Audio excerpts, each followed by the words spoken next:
good morning, most likely good afternoon. You got your sodium levels checked because you know what time it is. We about to get salty as usual, and we got a few segments, so let's not delay and go ahead and get it started. But before we get it started, I have an extremely important message to give to you.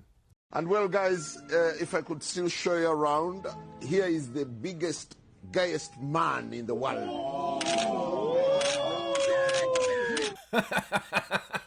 No, too late. I got your ass. I got your ass. What you doing? This is gonna be one of them videos, huh? A new warrior has entered the ring. I can't believe you don't have the record in this game.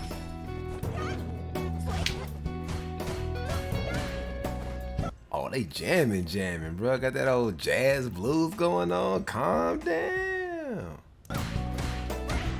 Sounded like the Futaba joint on Persona Royal. Hey, you're a scrub. I mean, they're a scrub for dropping a combo, but I mean, you about to lose to him, so I guess you scrubbing harder.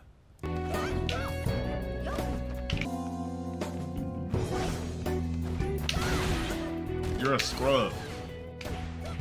I do not want to even play a mirror match, for goodness sakes. I'm not playing this.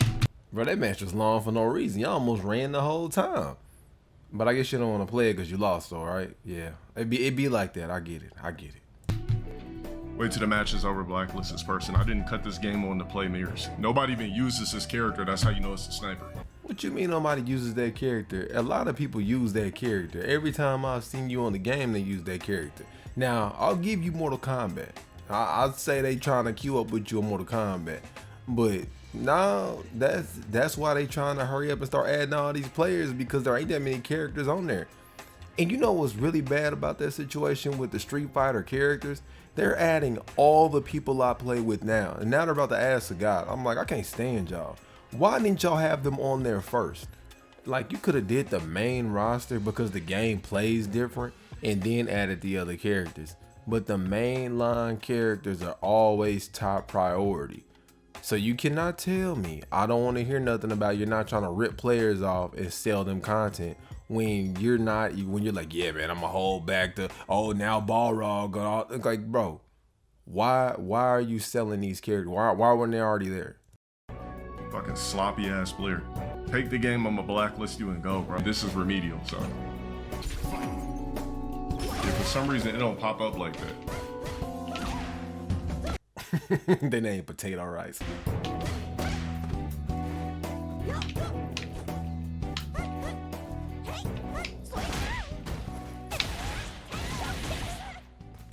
Not important to get the drop on me. Man, it's Evo for this, huh? So since you're getting outplayed, it's Evo. So you don't want the mirror match, and then you don't want them putting the beats on you. All right, bro. All right, man.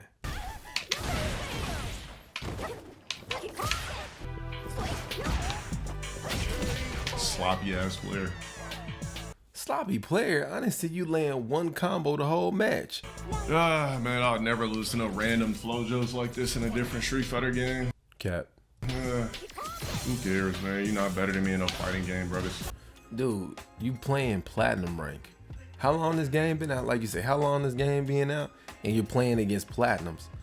You playing against characters you should know how to get around. You're playing against characters' moves you should know by heart. Why are you still in platinum? They're so scrubby, but yet you're in platinum. Why aren't you up there? Why aren't you in master ranks? Why aren't you in the top ranks? Come on, man. You gotta stop coping so hard. You gotta stop coping. Sloppy ass shit. Trash ass good. Trash ass good. Trash ass good.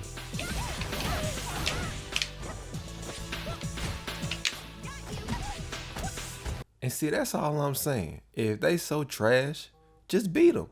Just win.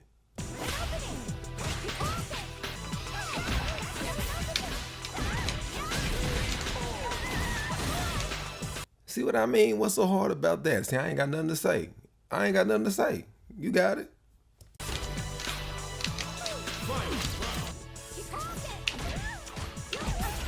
I didn't even think I was gonna win.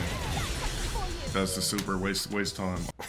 Yeah, hit his ass in that theater production. I'm a blacklist this person. Like, this is not Evo. I don't know why every plays against me like they're about to win a prize. Let's be clear, it's not limited to you. People on average, I'm gonna break this down to you.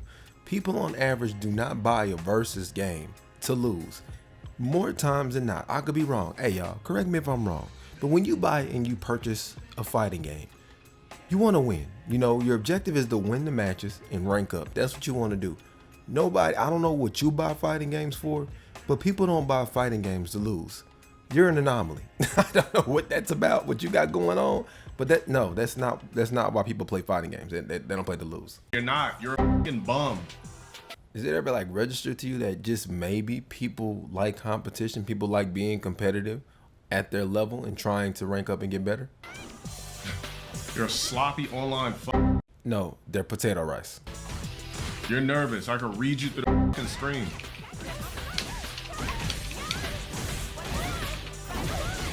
Okay, there you go.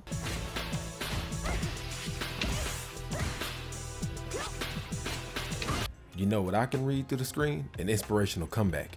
Yep, it's on its way. Yeah, I could feel it. I could feel it in the air. Why even do that, man? I know the rules. Now, all right. Something going on. I feel funny. Can't tell me nothing different. And of course, this nigga gets this Elmer's glue ass combo on me because Street Fighter 6 allowed. Yeah. Like I said, you got the same kid too. Told you. In a fighting game. That's why I don't play 6. Full of sloppy YOLO ass. Like, this is my whole issue. Even as far as people in the community who complain about this, y'all came from games that had 3 buttons on it. 3 buttons, and you talking about these are more skilled games. Oh, you're more skilled. You had less utility. You get what I'm saying? You had less utility on the game. You could say whatever you want to say about it, but a game that only got jump kick, light punch, heavy punch, a Hadouken, and no combos, and y'all tout these games like these were super skilled games. They really weren't. And this is what I'm gonna break down to a lot of y'all. This is not even limited to LTG, because I keep hearing this Daigo conversation and people getting upset with people beating legends at the game and all of that. You know, let me remind you of something. This is a video game, right? And before, people really weren't into games like that. Video games was a niche community. It was a niche thing. There wasn't a lot of people who played them. Like, people passively played it, like they knew about it, but they really didn't play it. There was really no explanation. You didn't know how to play the game. You know, nowadays, people are more accustomed to knowing how to play it. Fighting games have been out over 30 plus years now. Keep that in mind. Over 30 plus years, there's guides, how to play it and everything else. Back in the day with these alphas and all of these other games, people didn't truly understand the complexities of fighting games. They didn't. So it's not even the fact that the legends of the game are that good. It's the fact that people didn't understand them. And the reason why I'm telling you this, and again, I'm not discrediting any champion of the game. I'm not discrediting anybody who gets an insane amount of consecutive wins. I'm not saying that they're not good. That's not what I'm saying. But what I'm saying is now that there's an understanding of how the game works. And then before that, like, they actually show you the combo. So if you're doing it wrong, you can play it and see, oh, my timing is off. You couldn't do that on the previous games. Like, if your timing was off, it just felt impossible to do it. You couldn't look up, oh, okay. Oh, so I hold back while doing that. And then when I transition into that move, I could just tap forward versus trying to press this, you know, every single time. Like, there's little nuances that before it was gate kept, it was secret. And I'm not saying like you're supposed to just tell people how to play the game. I'm not saying that. But with that being said, it's not the fact that you're better, it's the fact that you know secrets the other person doesn't know. And if they knew what you knew, you wouldn't be beating them like that. Now, a part of playing the game and gaining experience are like little nuances like that. But once people know that, we gotta ask that question. Is it that you're that good, or is it that you just know loopholes that they don't know? Which it does go into skill, but it's just the fact that you know a mechanic they don't. In my opinion, if you're truly that good at the game, you'll tell them how to do it and you'll still beat them. But that's not the case. You have a secret on the game that gives you an upper hand advantage that they don't know. So you gotta ask yourself, Are you that good? Or is it the fact that you have an upper hand on somebody who doesn't know how to play the game? Because I'm gonna be honest with you, I'm gonna tell you how to do it. I'm still gonna whoop that ass. I'll tell you. It don't make a difference to me, because if you're truly that good, you would tell them. If you believe otherwise, well, I don't know what to tell you. But that's not how Akuma doesn't work that way, which is why he's one of my favorite all-time characters. What did he say? You're weak. I don't want to fight you like this. He told Ryu, hey, you know what I'm saying? There's like this Dark Hado, right? So I need you to like tap into this and let the demon take over. And I want to have a battle of epic proportions. So like what you got to do is you got to release so you can power up and I can whoop your ass at your best. That's how you know you're good. Because he didn't hide it. He was like, yeah, bro, I just gave up my soul to the Dark Hado, bro. I don't care. I'm a demon. And I want to fight another demon. I want to prove I'm the best demon of the demons. That's what I want to do. I want to prove there's nobody stronger than me, and I want a battle that's worthy. And when you were not worthy, he walked away from you. He was like, I'm not fighting you like that. So you got to ask yourself, you have to ask yourself this question. Are you that good? Or are you just winning because you know something they don't?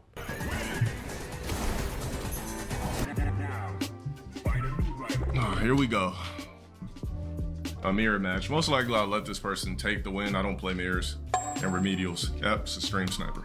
So random people don't play with the face feature? Alright. Alright, bro. Whatever. Blocked. Oh, okay, he actually won it. I ain't gonna leave on no bias. So I'm gonna leave it with you. We gonna leave with you at a win. Alright.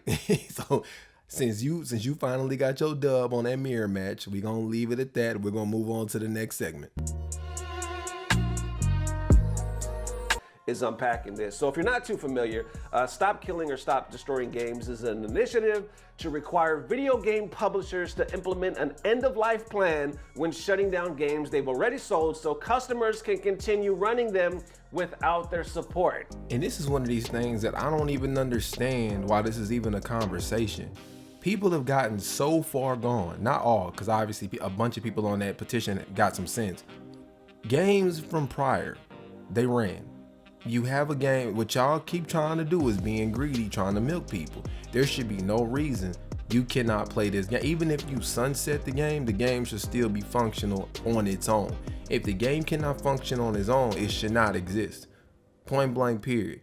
Because if you do not have a contingency plan for that game to keep running, stop publishing games that way. That's your resolution, because once you sell this product, you can't just decide to discontinue it. Then that means you're gonna have to give everybody their money back who bought it because it's no longer functional. It don't work like that. You can't do that. Well, I mean, they're doing it, but they should not be allowed to do it. We've had this struggle, this concern going on for a long time. I think even recently I saw like Nintendo did some like that, right? And people still went out and bought it like crazy. They sure did. With the Switch and the Switch 2, I believe I have a clip on that. Check it out. Another day, another news story about how Nintendo absolutely hates its fan base. Nintendo has recently changed the terms of service on the Nintendo Switch, and of course will be applicable to the Switch 2 as well, that if you modify this in any way, run anything on here that Nintendo says you can't do, doesn't, explicitly tell you and give you permission to do with your system, they are now threatening to deactivate your system. I'm gonna be honest with you, bro. Like, a lot of y'all complain about this, but y'all know how Nintendo get down. Over the past 10, 15 years, you seen how they've been moving. You seen how they move. You seen how they do. You seen it. You seen how they barely even add any games to their old school emulators. They barely add any games. It is no trouble for them to put them on there, but yet they're slowly putting a few on there at a time, barely adding any, while you have to pay a monthly fee for this service. But they barely add any games. You know how they get down. And on a legality standpoint, but just not being enforced, is Nintendo does not reserve the right to brick your console once you purchase it. What people got to understand is, legally, I hate to bring government into this, but there needs to be regulation and these companies need to be held accountable. You do not reserve the right to brick somebody's console because they modify their console. It is within their right to do whatever they want with what they purchase. Once they purchase that console, it is theirs. When you purchase a TV, it is yours. It doesn't matter if you want to add a rocket to it. You have the right to do whatever the hell you want to the product that you purchase. If I want to mod my Mac, I can do that. Now, where Nintendo does have the right, if you violate and you steal something, and they make it to where you cannot go online on your Switch, or you can't play online on your Switch. See, playing online is a privilege. Playing online is not an obligation. So if they ban you from online, they are within their right. However, they cannot completely brick your console and make it useless because you do things to it. Now, if they choose to say, okay, well, if you're doing that, you can't play online, they have the right to do that, because online, you didn't purchase online, you purchased the console. And the functionality of the console is not an obligation to online for their online. Now, online to do other stuff, but as far as I'm logging on to, let's say, Mario Kart to play online, and they don't want to let you, they're within their right to do so. But they can't say, now you can't play Mario Kart. They can't do that. If you bought the game, you should be able to play it. You bought the system, you should be able to play it. If you decide to run an emulator on your Switch, you reserve the right to do whatever the hell you want, and they cannot say, I'm going to break your console because you did something to it I did not want you to do. You cannot do that. If you break somebody's console, you owe them $500. You have to give them their money back. By law, if you break my system that I paid for, you have to give me my money back because you broke it. I don't give a damn what your terms say. What your terms say does not override ownership law. It does not. What you have to say, what you do, does not override ownership law. What do I mean? Okay, let's go over some examples. All right, we have a timepiece, right? Rolex. If I add diamonds to my Rolex, let's say I mod my Rolex, it no longer has value. Rolex reserves the right to say, this is not how these original watches are. These watches are worthless because you modified the watch. That's what you're within your right to do. So if I modify my Switch and do something to my Switch by your, like if you had a trade-in standard or anything, you can render it use like no value. You can basically say it's not worth anything. We won't buy it. That's what you can do. As far as a vehicle, hey, these are not market parts. So I'm going to give you less for it because everything in here is not market. It's not the actual car parts. You modded this, you put a different muffler in here, you put a different engine in it. So now this is no longer a Lamborghini, or now this is no longer a Honda. This is now a Mazda Mutt car or whatever.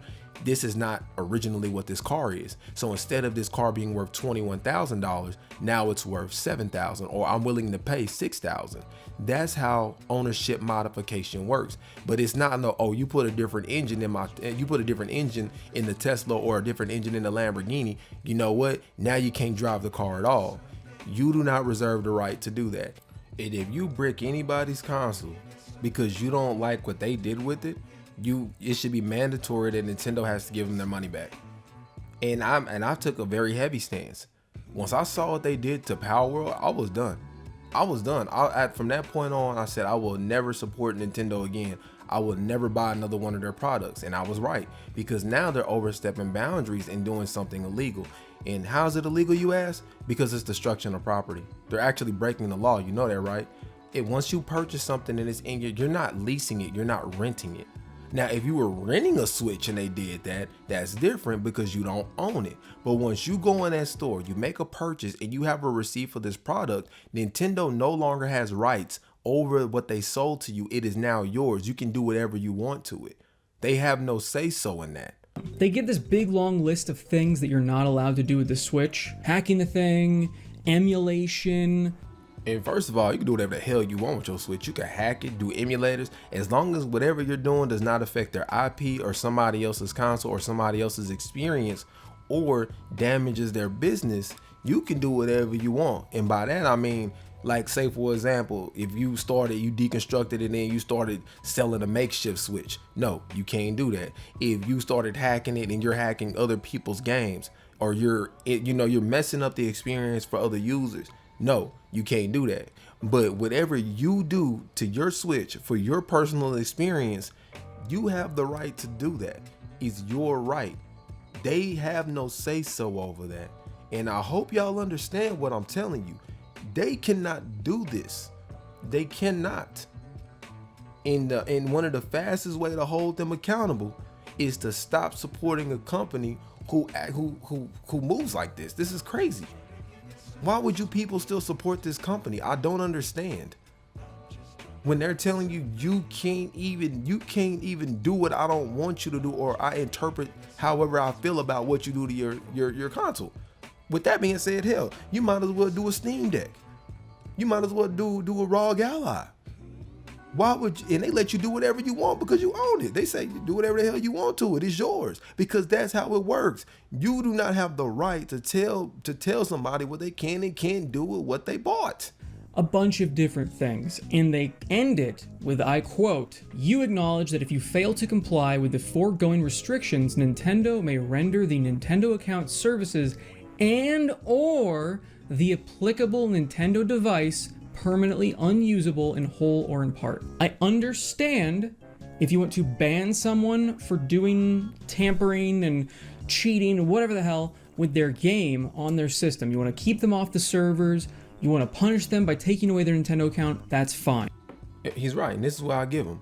As far as Nintendo IPs, if you want to restrict their live, because live is a privilege. Live services that they're providing is a privilege. They are not required to provide those live services. However, the functionality of the games in the system are mandatory. Those have to work. Regardless if you ban them from playing on live on Mario Kart and all that, that's fine. That's your right. You don't have to let people do that, but the game has to still work.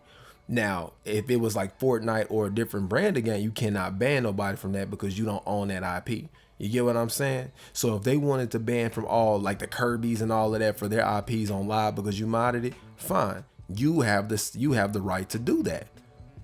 But the Wi-Fi and all that's still gonna work. It still better work. You still better be able to do YouTube and everything else or whatever you want to do on there. Just the only restriction would be the services that are not obligated to be offered to you. That's the only thing they can restrict. That's the only thing they can ban from. That's it. That's the only thing they reserve the right to do that with. They still have a Switch, they can still play video games, they haven't completely destroyed something you paid for and own. But when you start talking about deactivating consoles and bricking systems, that's where you've crossed the line. If they are allowed to do this... And what's crazy is they're not allowed to do this. Like I said, they're not allowed to do this. It's like in no other circumstance is this legal. Come on, in the comment section, tell me, where can you sell somebody something and tell them their stipulations and then you go over there and break their item and you not get held legally responsible and people can't press charges against you for destruction of property? What scenario, leave it below, what scenario can you sell somebody something? And let's say you drop a contract with the Xbox 360. Yeah, bro, I don't ever want you to play Dead Island on this game. If you do, bro, I'm gonna break the console. That holds up in court? Oh yeah, when you drive it, bro, this car has to stay at full gas tank the whole time you drive it and never go below half. If you do that, bro, I'm gonna break the car. The car's no longer gonna work. Where can you do that at? Where can you do that at? Where is that legal at? You'll get destruction of property, right? Exactly. It's not legal. So if they let them do this, they're letting them break the law.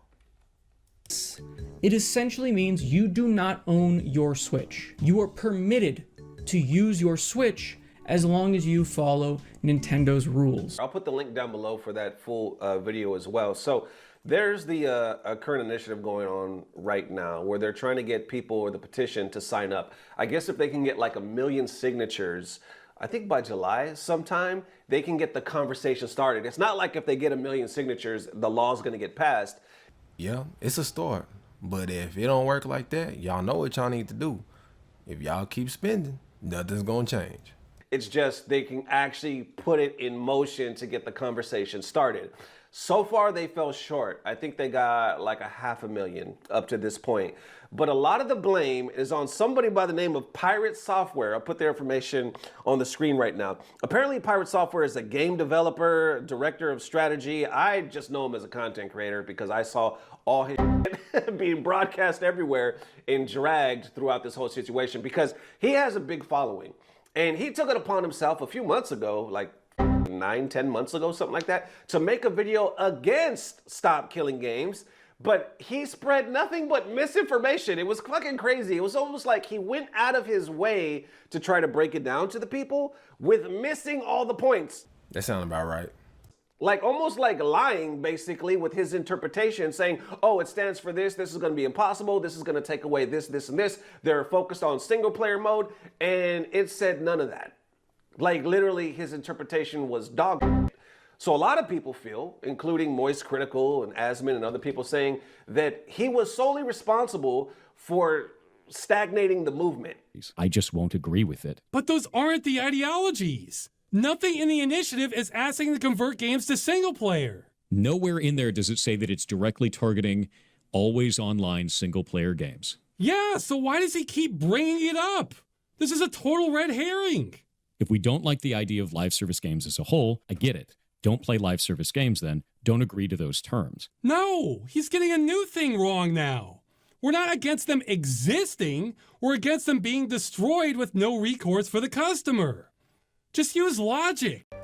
Let me tell you the easiest way to fix it, man. You vote with your dollar. You know, it just comes down to voting with your dollar. I mean, the signatures are cool and all, and you know, trying to have things change, I get it. But the fastest way to get people to move more accordingly, or to do something more fair, or because really, honestly, this is a resolution that they need to figure out on their own. We don't even need to really figure it out. It just needs to come down to, I don't want you to do that. Stop doing that. What's your reason for doing that? And they say, okay, my reason is this. Well, then you have a decision to make to say, okay, well, if that's your reason, then what I'm going to do is I'm not going to support it. I'm not going to spend the money on it. So until you fix it, I guess y'all will just keep going bankrupt. That's the easiest way to fix it, because there's always an easy workaround for these things. One thing that I've learned over time is there's always an easy workaround. But their objective is, how can I milk people? How can I get as much money as possible with the least amount of effort as possible? To rely on government to make these changes or to push towards holding them accountable is not going to happen, because they would have done it already. They would have already done it. It's going to be up to you. Pull a Ubisoft. Make them get sold. You know what I'm saying? Make them go bankrupt. Go broke. Make them go broke. When they start going broke, they'll fix it. Trust me. That's the easiest way. But if y'all want to keep spending y'all money, hey, bro, I don't know what else to tell you. But we'll go ahead and move on to our next segment. I'm in the spot. Put themselves against Nas, Jay-Z, Biggie, people like this. Like, you know, like, man, just shut up. Just shut up, fam. Like, do your own thing. But this is not what Jim Jones has decided to do. Jim Jones, who I like, he came out of a different era. He decided to say, in some ways, he has more influence than Nas. Cap. He's a better MC or lyricist than Nas. No, sir. No. Sir, I get it. I know how this New York thing is for y'all, and y'all really be feeling yourselves sometimes. I get that. I think you from New York. Let me look it up. I don't want to say nothing wrong. Okay, yeah, I had it right. So I just want to make something extremely clear to you, Jim Jones. Not even on your best day could you ever see Nas in your life. Like, bro. Look, I'm not, like, I know you my old head, and with all due respect, you could never see Nas with the pen, bro. Ever. All right. Now, he happened to be on Shannon Sharpe's podcast, I believe Nightcap, and Shannon checked him on it. Were you smoking when you said you better than Nas? Had to be. I might have been a little bit. Well, as far as let's get this right. I'm way more influential than Nas, and I don't care what nobody say. I know. In all fairness, bro, in coming up, I heard there was very few selective people who was like, they rock with the Diplomats. And when I say select few, I meant like, I know like 3 or 4 people, right? Nas had a far bigger impact on the culture than you ever did. I've never heard anybody say, yeah, Jim Jones really inspired me as an artist. I haven't heard it. You can hear the influence of most lyric. If you're a lyric rapper, you can, more times than not, Nas is going to be in their list. Jay-Z is going to be in their list. Pac will be in their list. Big will be in their list. There's certain people that will be in their list. Common and some of them will be in that list. Old Kanye, the old Kanye, not new Kanye. Like, there's certain people who are always in people's lists, especially when you're talking about today, and people who are influenced by these artists that don't know they're influenced by them.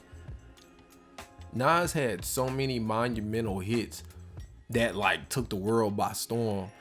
Like he had the I Know I Can, the one Mike Got Yourself a Gun, the Eat the Battle, just Nas is like Uchi Wally. Like there's the joint with If I Ruled the World. Are you sitting here telling me you stand a chance with any of these tracks? Fly High, bro. The only thing I recall from you was Fly High as a public song, and I think maybe like one other one. But if you gonna sit here and talk out the side of your neck, like, and I'm not even touching what's actually on Nas's, like his album tracks that weren't public. I'm talking about just radio. We ain't talking about one of my favorite songs of all time, which is Every Ghetto or Rewind, Second Childhood. Bro, you don't even have a second childhood. How can you compare to not, bro?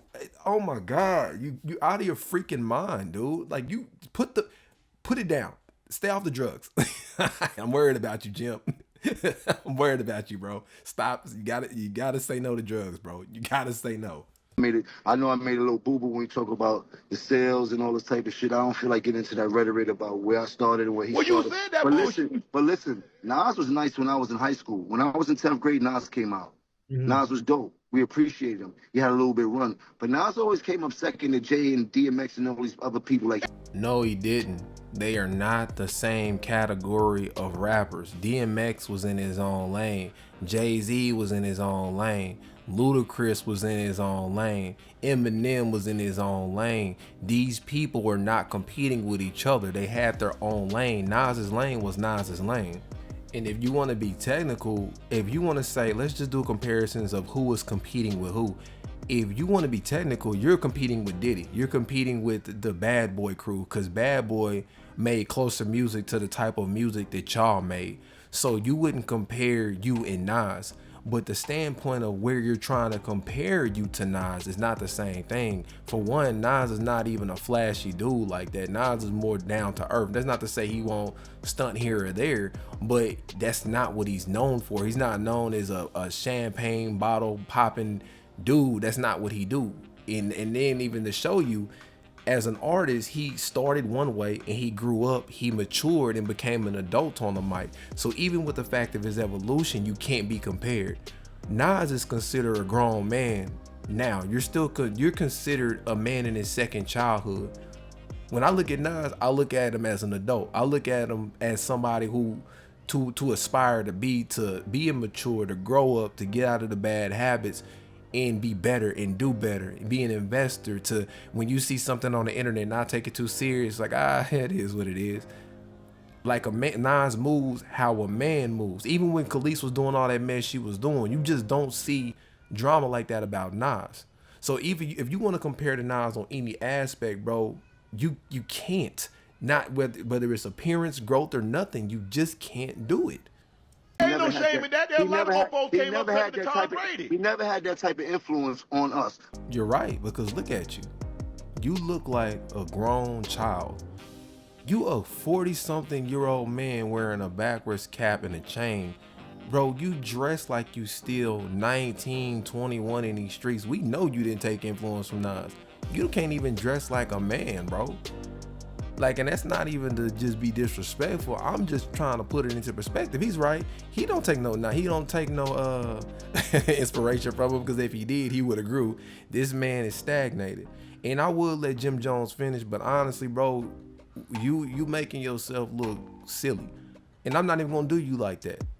I'm gonna do you a favor and cut it off early. I'm gonna leave the link below if you want to watch it, but I'm gonna do you a favor and cut it off early, because you making yourself look bad. You look down bad. You too old, bro, to be sitting around here inebriated talking nonsense, and I don't want to hear it. You can't compare to Nas, bro. Like I know it's hard. I know how you New York dudes is. You got that ego. I get it, bro. I understand. Ain't nothing wrong with thinking you the best, but I'm here to confirm to you that you're not. I'm here to confirm that you're not better than Nas, bro. I'm sorry to break this to you. And I gotta be the one to do it, because you got some yes men around you co-signing you. Just whoever hyping you up, bro, y'all need to stop. Stop doing that. You're making your mans look bad out here, all right? But if you kicked it with your boy this long, I appreciate you hanging with me. Links in the description below like always. And in the meanwhile, I'm out. Have a good one.